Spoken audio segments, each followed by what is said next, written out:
2021년 4월 6일 화요일 새벽 기도회를 시작하겠습니다. 하나님 아버지 감사합니다. 오늘도 새로운 날을 허락해 주시고 하나님의 말씀 가운데 한 날을 시작하게 하시니 감사합니다. 부활 신앙 가지고 믿음으로 승리하며 살아가는 오늘 하루 될 수 있도록 도와주옵소서. 감사하고 예수님의 이름으로 간절히 기도 올리옵나이다. 아멘. 오늘 이 시간 우리에게 주신 하나님의 말씀은 요한복음 21장 1절에서 14절까지 말씀입니다. 요한복음 21장 1절에서 14절까지 말씀. 그 후에 예수께서 디베랴 호수에서 또 제자들에게 자기를 나타내셨으니 나타내신 이 일은 이러하니라. 시몬 베드로와 디두모라 하는 도마와 갈릴리 가나 사람 나다나엘과 세베대의 아들들과 또 다른 제자 둘이 함께 있더니 시몬 베드로가 나는 물고기 잡으러 가노라 하니 그들이 우리도 함께 가겠다 하고 나가서 배에 올랐으나 그날 밤에 아무것도 잡지 못하였더니 날이 새어갈 때에 예수께서 바닷가에 서셨으나 제자들이 예수이신 줄을 알지 못하니라. 예수께서 이르시되 얘들아 너에게 고기가 있느냐 대답하되 없나이다. 이르시되 그물을 배 오른편에 던지라 그리하면 잡으리라 하시니 이에 던졌더니 물고기가 많아 그물을 들 수 없더라. 예수께서 사랑하시는 그 제자가 베드로에게 이르되 주님이시라 하니 시몬 베드로가 벗고 있다가 주님이라는 말을 듣고 겉옷을 두른 후에 바다를 뛰어내리더라. 다른 제자들은 육지에서 거리가 불과 한 50칸쯤 되므로 작은 배를 타고 물고기 든 그물을 끌고 와서 육지에 올라보니 숯불이 있는데 그 위에 생선이 놓였고 떡도 있더라. 예수께서 이르시되 지금 잡은 생선을 좀 가져오라 하시니 시몬 베드로가 올라가서 그물을 육지에 끌어올리니 가득히 찬 큰 물고기가 153마리라 이같이 많으나 그물이 찢어지지 아니하였더라. 예수께서 이르시되 와서 조반을 먹으라 하시니 제자들이 주님이신 줄 아는 고로 당신이 누구냐 감히 묻는 자가 없더라. 예수께서 가셔서 떡을 가져다가 그들에게 주시고 생선도 그와 같이 하시니라. 이것은 예수께서 죽은 자 가운데서 다시 살아나신 후에 세 번째로 제자들에게 나타나신 것이라. 아멘. 오늘 보면 1절 보시면 그 후에 말씀합니다. 부활하신 예수님이 부활하신 날 저녁에 그리고 여드레 후에 제자들에게 두 번 나타나신 그 후 어느 날 디베랴 호수에서 다시 한번 제자들에게 자기를 나타내십니다.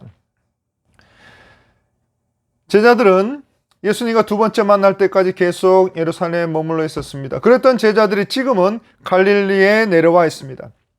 이것은 예수님께서 갈릴리로 가실 것이라는 천사들의 말과 예수님의 말씀 때문입니다. 그리고 산헤드린 공회원들의 위협이 심한 예루살렘보다는 갈릴리가 안전했기 때문입니다. 그리고 그런 제자들에게 예수님은 자기를 나타내고 계십니다. 예수님께서 부활하신 후에 자기 제자들에게 나타나시면서 요한복음 20장에 너에게 평강이 있을지어다 말씀하셨고 또 여드레를 지나서 도마도 함께 있던 날에 다시 찾아오셔서 너에게 평강이 있을지어다 말씀하셨습니다. 예수님께서 부활하신 것을 제자들에게 다시 한번 확인을 시켜주시고 또 상실감과 두려움에 떨고 있을 제자들의 그 아픈 마음을 위로해 주고 계시는 것입니다. 그러면서 너에게 평강이 있을지어다 말씀하십니다. 동일하게 오늘 여러분에게 우리 주님께서 말씀하십니다. 너에게 평강이 있을지어다. 사랑하는 성도 여러분, 우리가 세상을 살아가다 보면 우리가 어디에서 참 평강을 누릴 수가 있겠습니까? 우리가 어디에서 참 위로와 평안을 누릴 수가 있겠습니까? 참 위로와 평안은 오직 우리 주님 안에 있다는 사실을 꼭 기억하실 수 있기를 바랍니다. 그리고 예수님은 22절에 숨을 내쉬며 성령을 받으라 말씀하셨습니다. 상실감과 두려움에서 이제는 벗어나서 사람 낳는 업으로 복음 전도자로서의 사명을 일깨우고 계시는 것입니다. 그리고 2절에 예루살렘에서 갈릴리로 내려온 제자들이 함께 있었다고 했습니다. 그리고 3절에 시몬 베드로가 물고기를 잡으러 가노라 하니 다른 제자들도 함께 나가서 배에 올라 밤새 물고기를 잡았다고 했습니다. 그런데 그날 밤에 아무것도 잡지 못했다고 했습니다. 본래 이 갈릴리 호수에서 밤 시간이 물고기를 잡기에 가장 좋은 시간입니다. 왜냐하면 호수가 맑아서 낮에는 배의 그림자 때문에 물고기들이 모두 도망쳐 버리기 때문입니다. 하지만 그날 밤에는 아무것도 잡지 못했다고 했습니다. 비록 오랫동안 익숙해 있던 기술과 경험을 총동원했지만 아무것도 잡지 못했다고 했습니다. 그들의 손에는 아무것도 쥐어지지 못했던 것입니다. 그리고 4절에 날이 새어갈 때에, 제자들이 밤을 새워 날이 새어갈 때까지 애를 썼지만 아무것도 잡지 못했다고 했습니다. 허탈함과 허무함과 피곤함과 절망감에 사로잡혀 있을 바로 그때입니다. 그리고 아직 어두움이 완전히 가시지 않은 이런 새벽에 예수님이 바닷가에 서 계셨지만 제자들은 예수님이신 줄 알지 못했다고 했습니다. 해변에서 약 100m 정도 떨어진 배에서 어둠과 새벽 짙은 안개 때문에 바닷가에 서 계신 그 예수님을 알아보지 못했던 것입니다. 그리고 제자들은 3년 동안이나 우리 주님의 말씀을 듣고 가르침을 받고 표적을 봤음에도 불구하고 그 주님께서 바로 그들 앞에 서 계신 것을 보고도 마태복음 28장과 마가복음 16장에서 갈릴리에 먼저 가 계시겠다고 말씀하신 바로 그 예수님이신 줄을 미처 생각하지도 못했던 것입니다. 사랑하는 성도 여러분, 우리가 새벽마다 기도하면서 눈물로 기도하면서 아멘 아멘 기도하면서 정작 우리 주님께서 우리의 걸음걸음을 인도하실 때 나의 발걸음을 인도하신 분이 우리 주님이신 것을 깨닫지 못할 때가 있습니다.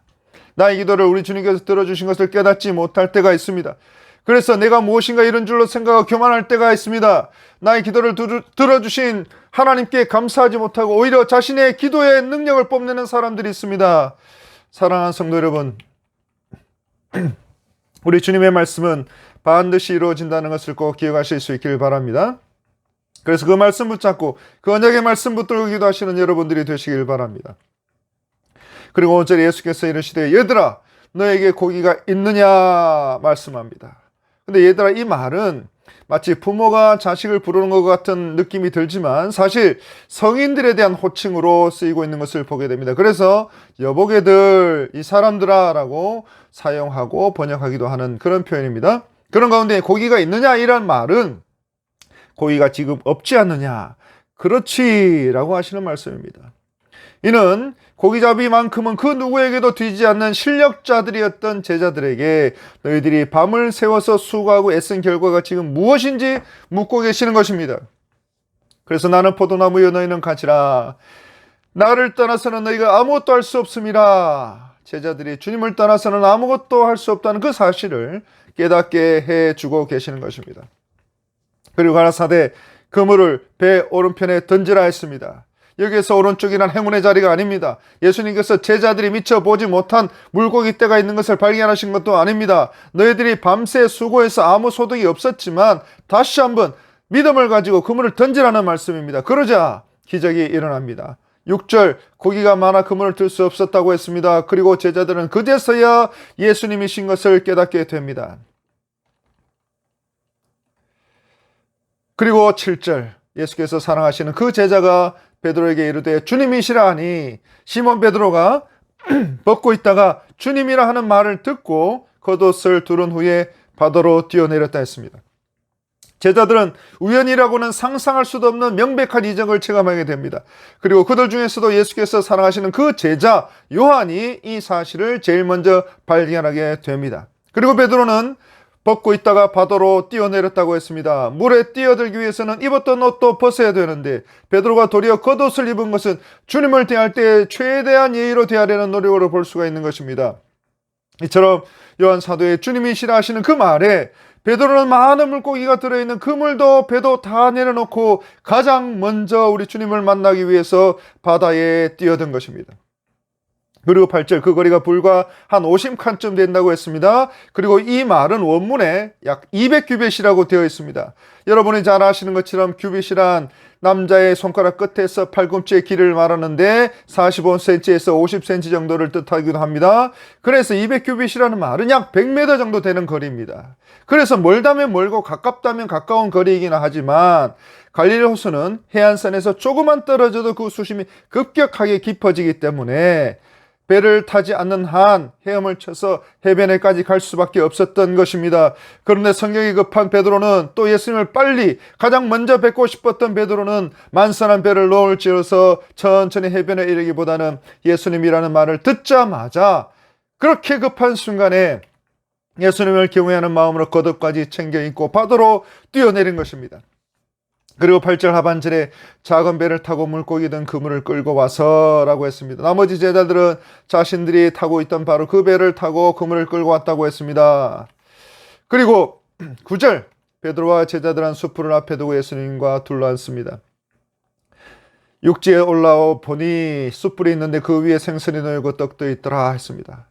사랑하는 성도 여러분, 요한복음 18절에 베드로는 숯불 앞에서 예수님을 부인했습니다. 그런데 우리 주님은 바로 그 베드로를 다시금 회복시키셔서 사람을 낚을 업으로 영적인 구력 사업회로 부르실 특별한 목적으로 부르고 계시는 것입니다. 베드로와 제자들을 찾아오셔서 밤새 지쳐있을 제자들을 위해서 숯불을 피워놓고 따뜻한 아침 식사를 마련해 놓고 계신 것입니다. 그리고 다른 사람은 몰라도 베드로만큼은 이 숯불을 보면서 자신이 우리 주님을 부인하던 그 후회스러운 날의 그 순간의 기억을 떠올렸을 것이고, 요한 사도는 바로 이러한 상황을 우리에게 고스란히 전하고 있는 것입니다.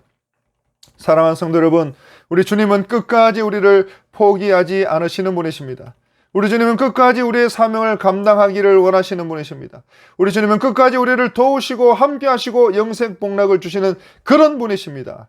그래서 부활의 주님, 위로의 주님, 그리고 언제 어디서나 늘 동행하신 우리 주님을 바라보고 오늘 우리도 그 믿음 가지고 받은 사명 잘 감당해 나아갈 때 우리 주님께서 함께 하셔서 우리 인생 가운데 큰 열매를 맺게 하시고 우리 교회 가운데 큰 영광을 하나님께 올려드리는 은혜를 베풀어 주실 줄로 믿고 그 믿음 가지고 살아가는 저와 여러분들이 다 되시기를 간절히 바랍니다. 기도하겠습니다.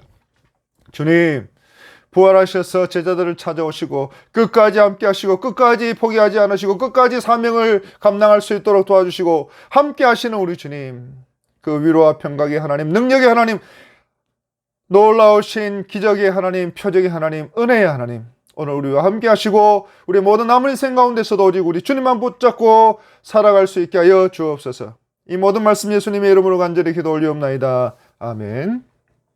이제 오늘 함께 기도하실 때에 우리 먼저 교회를 위해서 기도합니다. 또 70주년 모든 프로그램들 위해서 기도합니다. 또 우리 담임 목사님을 위해서 기도합니다. 또 환우들을 위해서 기도합니다. 특별히 우리 정정욱 집사님, 또 홍분순 집사님, 또 박기열 성도님, 이재숙 성도님, 그리고 전유빈 어린이, 우리 모든 우리 환우분들을 위해서 기도합니다. 또 다음 세대들과 선교사님들을 위해서 기도합니다. 그리고 우리가 가지고 나온 모든 개인의 기도 제목들을 가지고 기도합니다. 주여 도와주시고 우리의 기도를 들응답하여 주시고 하나님 영광 돌려드릴 수 있도록 도와주시고 우리에게 받은 사명 끝까지 잘 감당할 수 있도록 우리 주님 도와주옵소서. 이 모든 말씀 우리를 구원하신 예수 그리스도 이름으로 간절히 기도 올리옵나이다. 아멘.